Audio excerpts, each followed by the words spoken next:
बच्चों, आज मैं प्लांट टिश्यू के अंतर्गत कम्प्लेक्स परमानेंट टिश्यू के बारे में बताने जा रहा हूँ।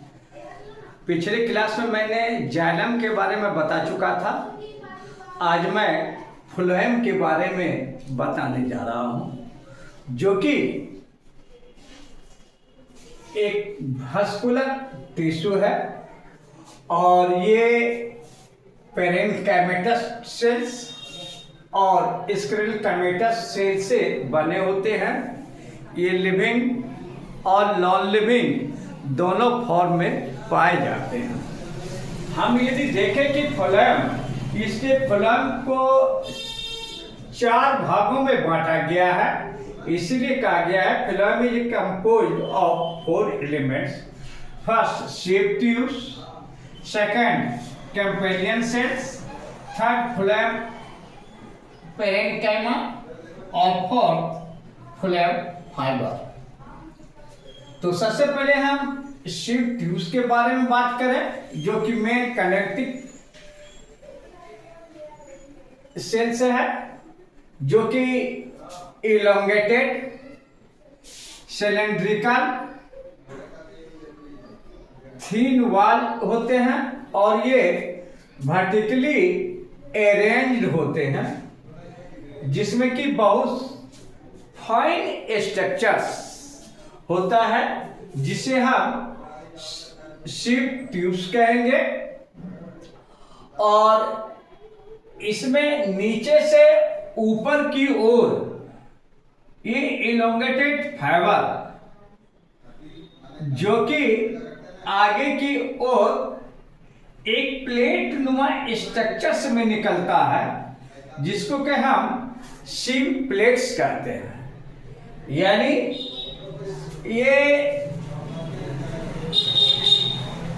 जाइलम के बीच में रहता है और ये ट्यूबुलर टाइप का स्ट्रक्चर्स है, जो कि इलोंगेटेड सिलिंड्रिकल्स होता है।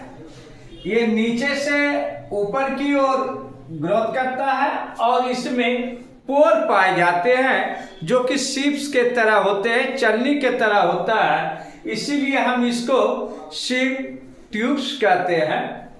इस शेप ट्यूब्स में जो कि एक बहुत से गुच्छ मिलकर के जो है एक प्लेट टाइप का स्ट्रक्चर्स बनाते हैं, जिसको कि हम शेप प्लेट्स कहते हैं। देखेंगे कि इन शेप प्लेट्स पर ठंडी के समय में कार्बोहाइड्रेट का डिकम्पोजिशन हो जाता है, जिसको हम केलस कहेंगे। केलस के डिपोजिशन के कारण, यानी कार्बोहाइड्रेट के डिपोजिशन के कारण से केलस का फॉर्मेशन होता है, जिसके कारण कि कोल्ड सीजन में ये शेप प्लेट्स का शेप ट्यूब्स बंद हो जाता है, जिसके कारण कि फूड मटेरियल्स लीफ से डिफरेंट पार्ट ऑफ प्लांट्स में नहीं जा पाते हैं।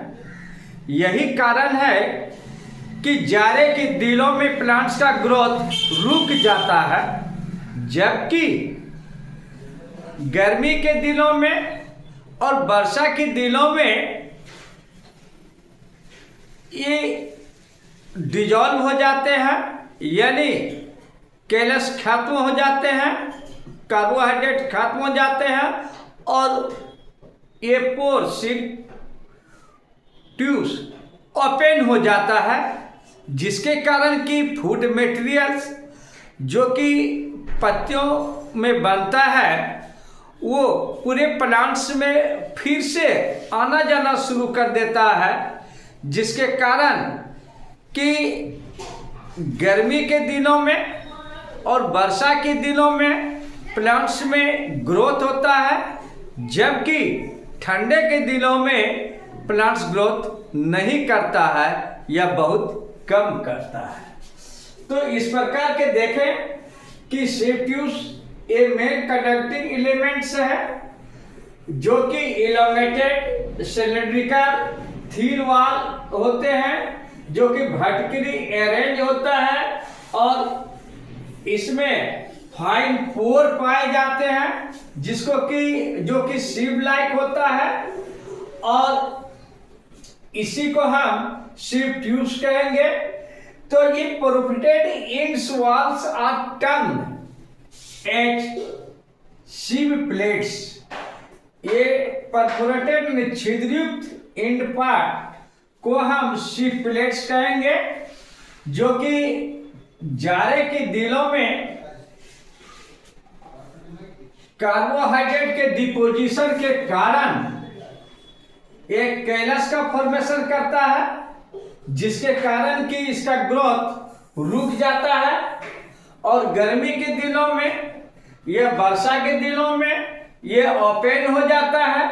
यही कारण है कि कोल्ड सीजन्स में प्लांट्स का ग्रोथ रुक जाता है जबकि गर्मी के दिनों में या वर्षा के दिनों में प्लांट्स का ग्रोथ एज यूजुअल होते रहता है। सेकंड है कंपेनियन सेल्स। ये स्मॉलर सेल्स है जिसमें कि साइटोप्लाज्म होते हैं, परमानेंट न्यूक्लियाई होते हैं और ये कंपेनियन सेल जो है इसमें help in the sieve tubes in the conduction of food material from leaf to different part of plants.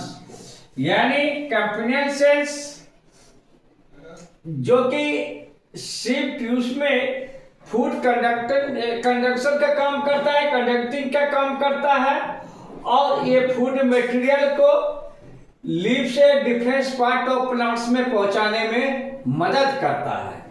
तीसरा है फ्लोएम फाइबर्स जो कि प्लांट्स को मैकेनिकल सपोर्ट्स करते हैं और पौधे में बल मिलता है। इस प्रकार हम देखें फ्लोएम पेरेन्काइमा में storage of food materials and provide the mechanical supports. तो देखेंगे कि फ्लोएम पेरेन्काइमा में फूड मटेरियल का स्टोरेज होता है और ये मैकेनिकल सपोर्ट करते हैं। उसी प्रकार फ्लोएम फाइबर भी मैकेनिकल सपोर्ट करते हैं।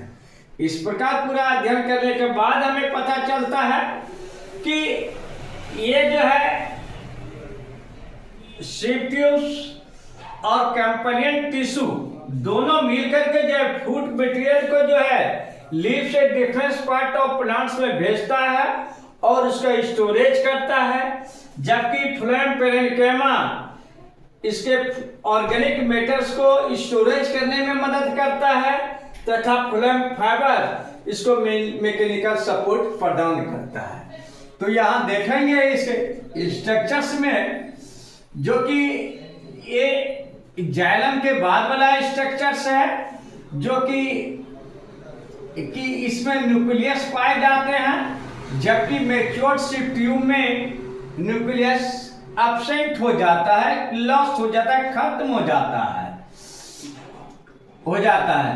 तो सिव ट्यूब मेंबर होते हैं जिसमें कि बहुत से इलोंगेटेड ट्यूबुलर स्ट्रक्चर्स जो कि सिव प्लेट्स का फॉर्मेशंस करता है वो नीचे से ऊपर की ओर वर्टिकली अरेंज रहते हैं और जब ठंडे के दिनों में कार्बोहाइड्रेट के डिपोजिशन के कारण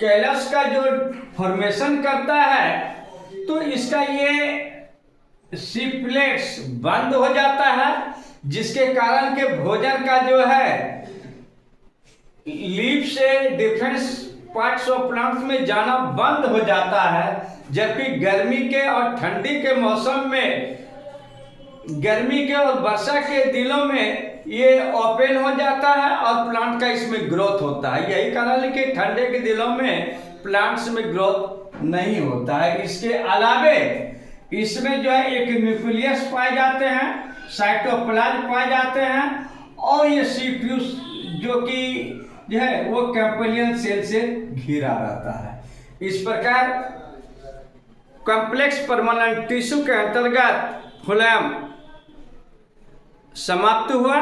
यदि आपको ये वीडियो अच्छी लगी हो तो सब्सक्राइब जरूर करें और लाइक करना ना भूलें। धन्यवाद।